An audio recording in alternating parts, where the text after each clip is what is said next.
আসসালামু আলাইকুম আমার প্রিয় শিক্ষার্থীবৃন্দ, আশা করি সবাই ভালো আছো। আমরা আজকে সন্ধির 2 নাম্বার ক্লাস করব। তাহলে চলো আমরা গতদিন যে ক্লাসটা করেছিলাম সেটা সম্পর্কে একটু আলোচনা করে তারপর আমরা 2 নাম্বার ক্লাসে আসি। গতদিন আমরা করেছিলাম সন্ধি কাকে বলে, পাশাপাশি দুটি ধ্বনির মিলনকে সন্ধি বলে পড়েছিলাম।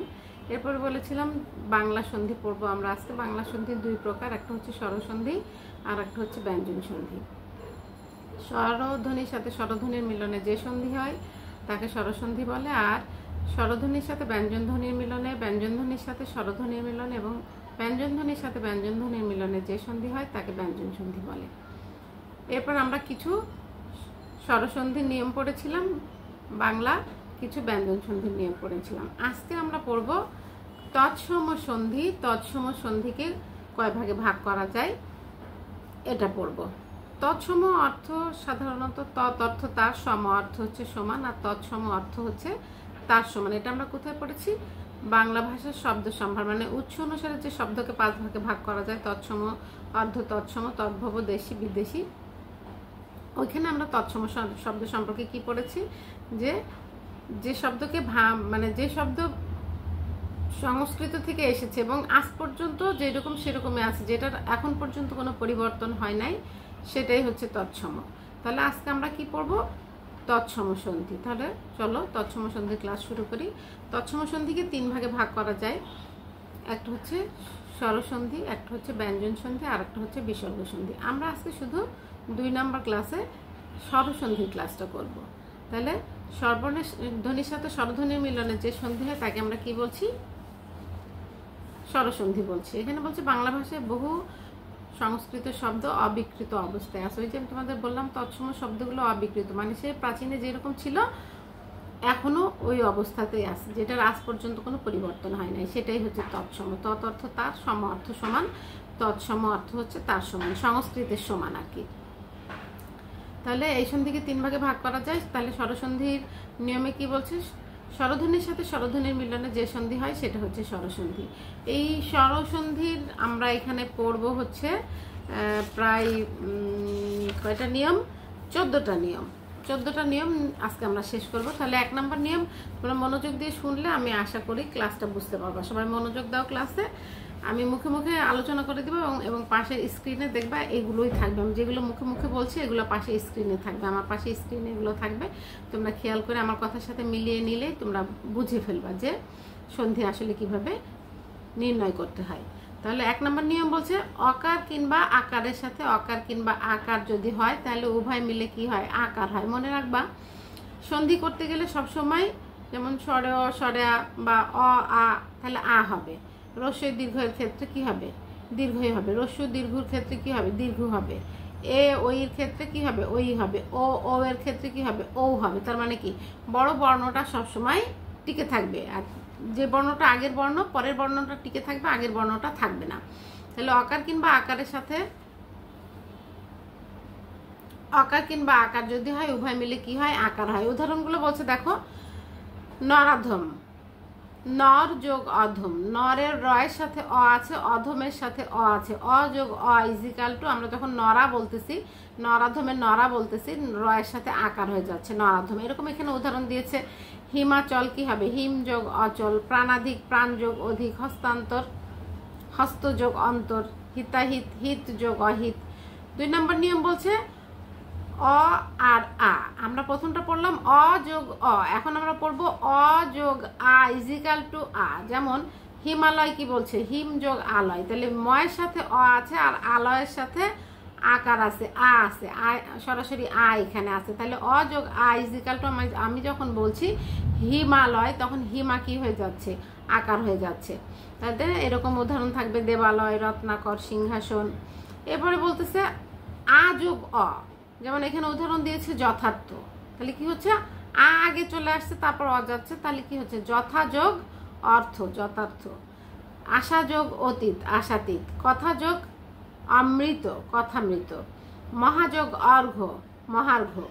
তাহলে প্রথমে আ পরে অ হবে। প্রথম যে শব্দটা বলবো সেই শব্দটার সাথে অধ্বনি আসবে, পরের শব্দটার সাথে আধ্বনি যাবে। এরপরে বলছে আ যোগ আ, যেমন বিদ্যালয় বিদ্যা যোগ আলয়, বিদ্যা দয়জফলা আকার, এখানে আকার আছে, আবার আলয়ে আকার আছে, তাহলে আ যোগ আ ইজিক্যাল টু আ হবে। যেমন কারাগার কারা যোগ আগার, মহাশয় মহাযোগ আশয়, সদানন্দ সদা যোগ আনন্দ। এভাবে আমাদের 1 নম্বর নিয়মের সন্ধিটা বিচ্ছেদ করতে হবে। 1 নম্বর নিয়মের নিয়মটা কি, অকার কিংবা আকারের পর অকার কিংবা আকার থাকলে উভয় মিলে কি হয়, আকার হয়। এখন আমরা 2 নম্বর যেটা পড়বো, 2 নম্বরে বলছে অকার কিংবা আকারের পর রসিকা কিংবা দীর্ঘিকার থাকলে উভয় মিলে একার হয়। নিয়মগুলো কিন্তু তোমাদের মুখে মুখে শিখে ফেলতে হবে। অকার কিংবা আকারের পরে যদি রসিকার আর দীর্ঘিকার হয়, তাহলে এই রসিকার দীর্ঘিকার এই দুটা মিলে কি হবে, একার হয়ে যাবে। যেমন আমি বলছি শুভেচ্ছা, শুভেচ্ছা বানানে ভয়ের সাথে একার দিচ্ছি আমি, দেখো তাহলে কি হবে, অকার কিংবা আকার। শুভ যখন আমি বলছি শুভেচ্ছা, শুভ যোগ ইচ্ছা, শুভ যখন বলছি ভয়ের সাথে অ আছে আর ইচ্ছার সাথে রস্যই আছে, তাহলে অ যোগ রস্যই ইজিক্যাল টু, যখন আমি শুভেচ্ছা বলছি তখন একার হয়ে যাচ্ছে, ভয় একার হয়ে যাচ্ছে, তাহলে শুভেচ্ছা।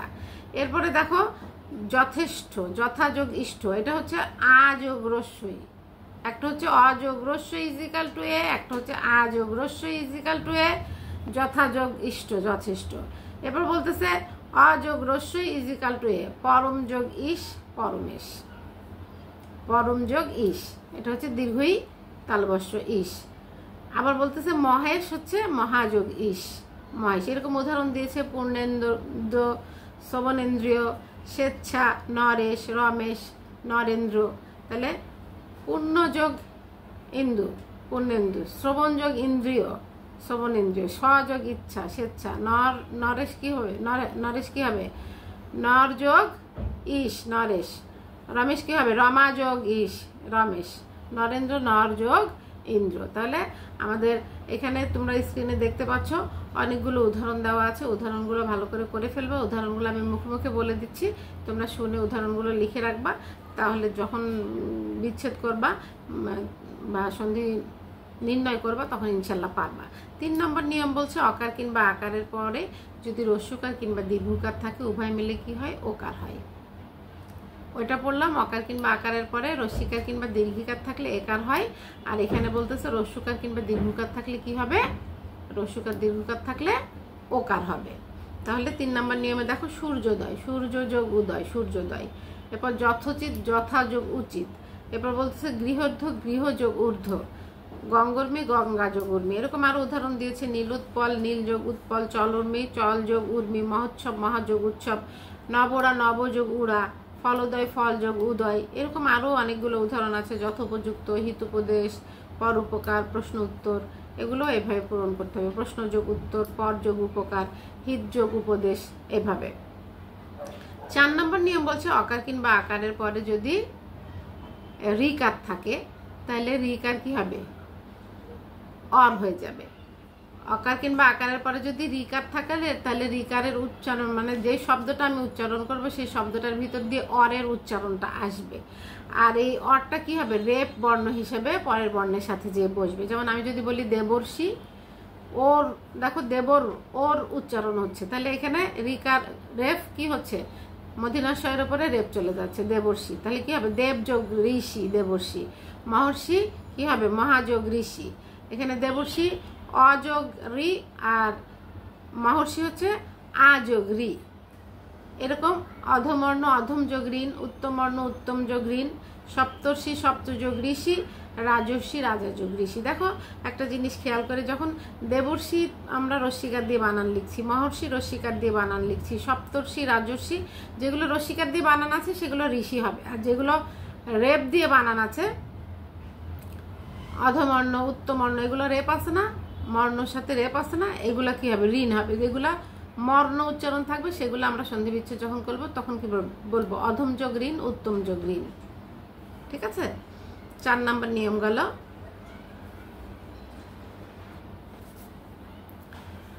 তাহলে আমরা এতক্ষণ পড়লাম হচ্ছে অকার কিংবা আকারের পরে যদি রিকার থাকে তাহলে রিকার থাকলে কি হয়, অর হয়। আর এই রিকারের অরটা কি হয়, পরবর্তী বর্ণে যে রেপ হিসেবে বসে। যেমন আমরা বলছি দেবর্ষি, হ্যাঁ দেবযোগ ঋষি, এই যে মধিনাশয়ের সাথে রেপ বসেছে, মহর্ষি মধিনাশয়ের সাথে রেপ বসেছে, তারপরে বলছি অধমর্ণ, উত্তম বর্ণ, এখানে যে অধমর্ণ মধ্যাহ্নর সাথে রেপ বসেছে, তাহলে এটার নিয়ম হচ্ছে খেয়াল রাখবা তোমরা যে অকারের সাথে রি হবে বা আকারের সাথে রি হবে, অকারের সাথে রি হবে বা আকারের সাথে রি হবে, একটাতে অর হবে, অর উচ্চারণ অর আসবে, ঠিক আছে। আর একটা বলতেছে অকার কিংবা আকারের পরে যদি ঋত থাকে, ওইটাতে বললাম যদি রি থাকে, এটাতে বলতেছে যদি স্ক্রিনে খেয়াল করো যদি ঋত থাকে তাহলে কি হবে, আর হবে, একটাতে উচ্চারণ হবে অর, একটাতে উচ্চারণ হবে আর, একটাতে রি, একটাতে হচ্ছে ঋত। যেমন শীতার্ত, তৃষ্ণার্ত, ভয়ার্ত, ক্ষুধার্ত, শীত যোগ ঋত, হ্যাঁ, তৃষ্ণা যোগ ঋত, ভয় যোগ ঋত, ক্ষুধা যোগ ঋত, এরকম। 6 নম্বর নিয়মে বলছে যে অকার কিংবা আকারের পরে যদি একার বা ঐকার থাকে তাহলে উভয় মিলে ঐকার হয়। আমি কি বলেছি, এ ওই যখন থাকবে ওই হবে, ও ও যখন থাকবে ও হবে, মানে বড় বর্ণটা আমাদের সন্ধি বিচ্ছেদ যখন আমরা করব তখন বড় বর্ণটা থাকবে, মনে রাখবা, তাহলেই ভুল হবে না। বিচ্ছেদ যখন করব তখন ছোটটা থাকবে, যখন বিচ্ছেদ ছাড়া শব্দটা বলবো তখন ওটা বড় বর্ণ হয়ে যাবে। যেমন এখানে বলতেছে জনৈক জনযোগ এক, এখানে এক বলতেছি কিন্তু জনৈক লেখার সময় ঐকার দিয়ে লিখতেছি, তাহলে অযোগ এ ইজ ইকাল টু ওই। আবার বলতেছে সদৈব, সদৈবতে কি হচ্ছে সদা যোগ এব, এখানে আ যোগ ওই is equal to A is equal to ওই। এরপর বলতেছে মতৈক্য, মত যোগ ঐক্য। দেখো জনৈক সদৈব এই দুইটাতে জ ফলা নাই, কিন্তু মতৈক্য এটাতে জ ফলা আছে, মহাঐশ্বর্যতে কি আছে, রেফ আছে। তাহলে হিতৈষী, সর্বৈব, অতুল ঐশ্বর্য, হিত যোগ ঐশী, হিতৈষী হবে, সর্বযোগ ঐব, সর্বৈব, অতুল ঐশ্বর্য কি হবে, অতুল যোগ ঐশ্বর্য। তাহলে দেখো আমরা মোটামুটি এখানে পেলাম অকার কিংবা আকারের পরে একার কিংবা ঐকার থাকলে উভয় মিলে কি হবে, ঐকার হবে। ঐকারটা কিভাবে হচ্ছে, অয়ের সাথে কখনো এ দিয়ে ঐকার হচ্ছে, আর সাথে কখনো এ দিয়ে ঐকার হচ্ছে, কখনো অর সাথে ওই দিয়ে ঐকার হচ্ছে, কখনো আর সাথে ওই দিয়ে ঐকার হচ্ছে। তাহলে একটু পাশে স্ক্রিনে খেয়াল করো, লেখাটা খেয়াল করলে তোমরা বুঝে ফেলবা। আর যেগুলো উদাহরণে দেওয়া আছে হিতৈষী, সর্বৈব, অতুল ঐশ্বর্য, যেগুলো তো আমি বিচ্ছেদ সহ বলে দিচ্ছি। হিতৈষী হচ্ছে হিত যোগ ঐশী, সর্বৈব হচ্ছে সর্বযোগ ঐব, আর অতুল ঐশ্বর্য হচ্ছে অতুল যোগ ঐশ্বর্য। তাহলে এটা হচ্ছে আমাদের 6 নম্বর নিয়ম গেল। আমাদের তো অনেকগুলো নিয়ম, দেখি কতটুকু হয়, বেশি বড় হলে সম্পূর্ণ করাবো না, দেখি কি কতটুকু যাই। এরপর বলতেছে অকার কিংবা আকারের পরে যদি ওকার কিংবা ঔকার থাকে, ওটাতে গেলে একার ঐকার, এটাতে হচ্ছে ওকার ঔকার যদি থাকে তাহলে কি হবে, উভয় মিলে ঔকার হবে। যেমন বনৌষধি, বনযোগ ঔষধি, মহৌষধি, মহাযোগ ঔষধি। খেয়াল করে দেখো, একটা বানানে আছে বনৌষধি রস্যিকার, আর একটা বানানে আছে পরমৌষধ রস্যিকার নাই, শেষে রস্যিকার, ধয়ের সাথে রস্যিকার একটাতে আছে, ধয়ের সাথে একটা রস্যিকার নাই। খেয়াল রাখবা, যেটা ধয়ের সাথে রস্যিকার থাকবে সেটা ও হবে, আর যেটা ধয়ের সাথে রস্যিকার না থাকবে সেটা ও হবে। আমার এই কথাটুকু মনে রাখলে এই সন্ধিটা বিচ্ছেদটা ভুল হবে না। অকারের সাথে ও থাকলে ও, আকারের সাথে ও থাকলে ও, অকারের সাথে ও থাকলে ও, আকারের সাথে ও থাকলে ও। নিয়ম হচ্ছে এইটা। যেমন বনযোগ ঔষধি, মহাযোগ ঔষধি, পরমযোগ ঔষধ, তখন ও, হ্যাঁ, যেটাতে রস্যিকার দিয়ে বানান না থাকবে সেটাতে ও হবে, আর যেটাতে রস্যিকার দিয়ে বানান থাকবে সেটা ও হবে। ছোট্ট করে লিখে রাখো, নোটটা লিখে রাখলে এটা আর ভুল হবে না। এরপরে আমাদের 8 নম্বর নিয়মে বলছে রস্যিকার কিংবা দীর্ঘিকারের পরে রস্যিকার কিংবা দীর্ঘিকার থাকলে উভয় মিলে দীর্ঘিকার হবে। যেমন অতীত, পরীক্ষা, সতীন্দ্র, সতীশ, গিরীন্দ্র, ক্ষিতীশ, মহেন্দ্র, শ্রীশ, পৃথ্বীশ। আমি এগুলো যেগুলো এখানে আছে উদাহরণ, প্রত্যেকটা উদাহরণের আমি বিচ্ছেদ করে দিব, তোমরা মনোযোগ দিয়ে শুনে এগুলো খাতায় লিখে ফেলবা। যেমন প্রথমে বলতেছে রস্যই যোগ রস্যই ইজ ইকাল টু দীর্ঘ অতীত, অতিযোগ ঈদ।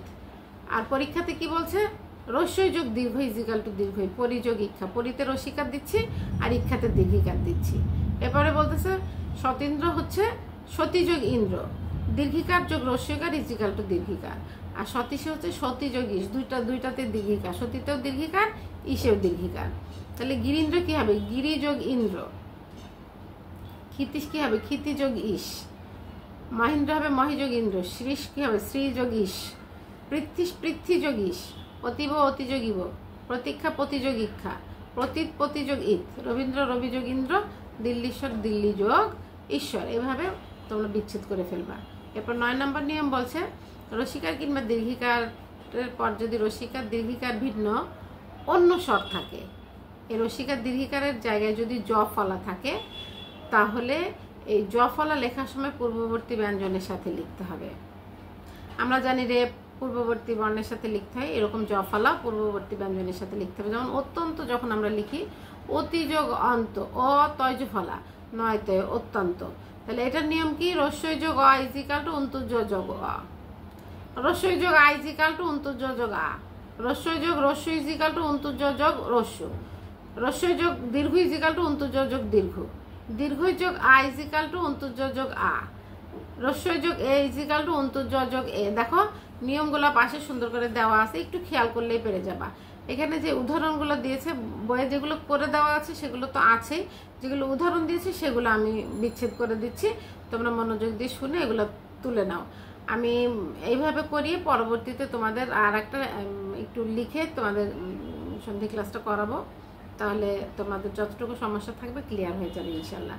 প্রত্যহ কি বলতেছে? প্রতিযোগ অহ, অত্যাধিক অতিযোগ অধিক, গত্যন্তর গতিযোগ অন্তর, প্রত্যাশা প্রতিযোগ আশা, প্রত্যাবর্তন প্রতিযোগ আবর্তন, আদ্যান্ত আদি যোগ অন্ত, যদ্যাপি যদি যোগ আপি, অভ্যুত্থান অভিযোগ উত্থান, অত্যাশ্চর্য অতিযোগ আশ্চর্য, প্রত্যুপকার প্রতিযোগ উপকার।